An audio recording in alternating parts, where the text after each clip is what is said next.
उल्टा हो गया है।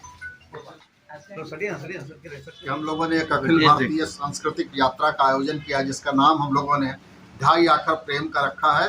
ये कबीर के दोहे से इंस्पायर्ड है और प्रेम का नाम हम लोगों ने इसलिए रखा है कि प्रेम, दया, करुणा यही वो मूल्यबोध हैं जो मनुष्यता को संचालित करते हैं और किसी देश के निर्माण में महत्वपूर्ण भूमिका अदा करते हैं।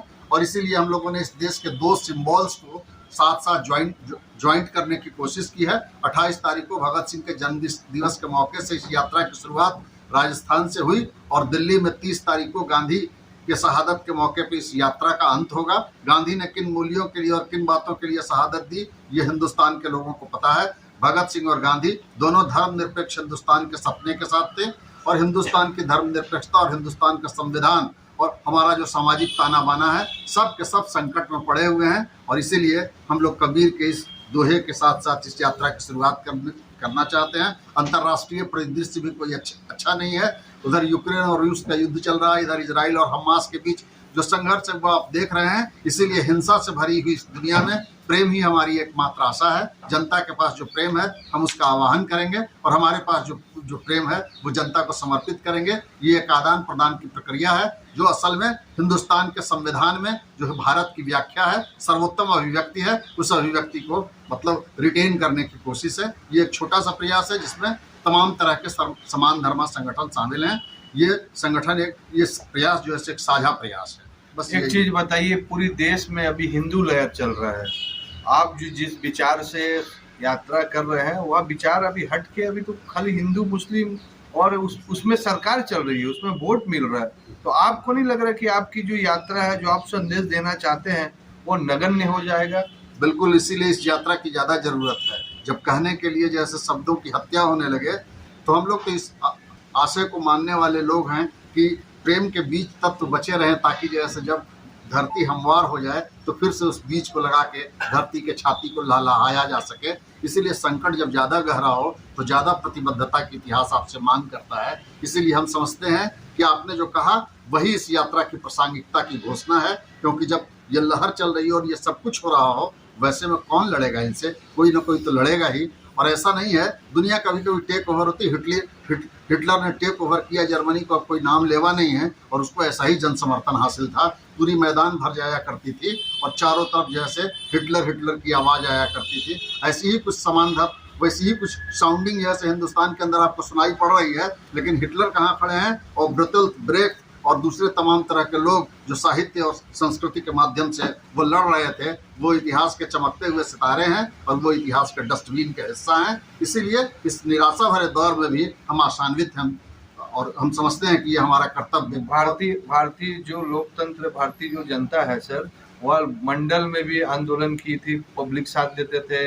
आपके जेपी आंदोलन में भी पब्लिक साथ देते थे, लेकिन वो आंदोलन जहाँ भी उसका केंद्र बिंदु होता है राजनीतिक में ही इन्वॉल्व हो जाती है और उनका अंत राजनीतिक दृष्टिकोण से ही समापन हो जाता है।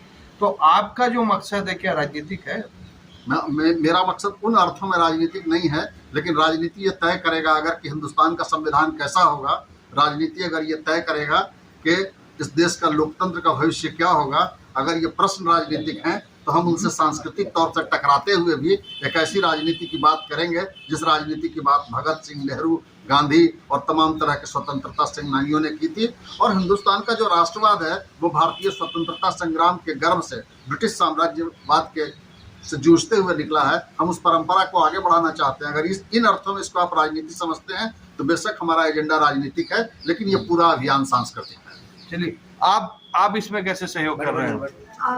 हम सारे लोगों को जोड़ने का काम कर रहे हैं। चूँकि ये यात्रा घाटशिला से जमशेदपुर चलेगी तो ये जिम्मेदारी घाटशिला के साथियों के साथ हमको भी मिली। यहाँ जमशेदपुर में इट्टा की सचिव हूँ मैं और सिर्फ अकेले मैं ये काम नहीं कर रही हूँ, बल्कि हमारे साथ अम्ब्रेला क्रिएशन, प्रगतिशील लेखक संघ, जनवादी लेखक संघ, गांधी शांति प्रतिष्ठान और भी कई सामाजिक पथ है और सेलुलॉइड चैप्टर है। तो जितने भी सामाजिक सांस्कृतिक संगठन जमशेदपुर में हैं वो स्थानीय स्तर पर हमको पिछले साल भी यात्रा में सहयोग किए थे और इस बार भी वो हमारे साथ कंधे से कंधा मिलाकर चल रहे हैं, इसलिए ये यात्रा संभव हो इतना पाई। लेट से क्यों? अच्छे काम के लिए तो कोई समय नहीं होता। देखिए चीज़ें बहुत सारी घटित हो रही हैं जो मीडिया का जिस तरीके का अभी बम्बार्डमेंट हो रहा है उसमें कई खबरें आप तक नहीं पहुंच पाती हैं।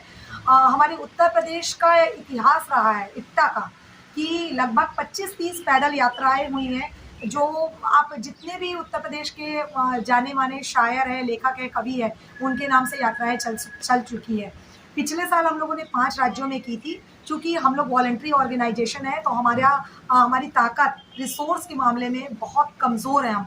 लेकिन रिसोर्स ही सब कुछ नहीं होता है, इच्छा शक्ति भी कुछ होती है। तो उस इच्छा शक्ति के बल पर हम एकजुट हुए हैं। जमशेदपुर, घाटशिला, डाल्टनगंज, रांची, कतरास, गढ़वा, चाईबासा के सभी साथी सब मिल करके, क्योंकि इन सब की इच्छा शक्ति के बगैर झारखंड में ये यात्रा संभव नहीं होती। तो सभी लोगों का मॉरल सपोर्ट है, पीछे से आर्थिक सपोर्ट है, लोग साथ में चल रहे हैं, अपना समय दे रहे हैं, संसाधन दे रहे हैं, तो ये यात्रा संभव हुई। लेकिन उससे भी ज़्यादा ज़रूरी था कि हम क्यों प्रेम की बात कर रहे हैं, क्योंकि प्रेम की बात करना भी आज के समय में खतरनाक हो गया है। आप प्रेम की बात कीजिए और आपको यानी हटा दिया जाएगा, क्योंकि हर चीज़ राजनीति से तय हो रही है। तो उस मायने में ये यात्रा और ख़ास हो जाती है। हम कहीं पे भी राजनीति की बात नहीं करेंगे, हम हर व्यक्ति से बात करना चाहते हैं। आप एक मनुष्य होने के तौर पर हमारे साथ जुड़िए, हमको बिल्कुल भी दिक्कत नहीं है।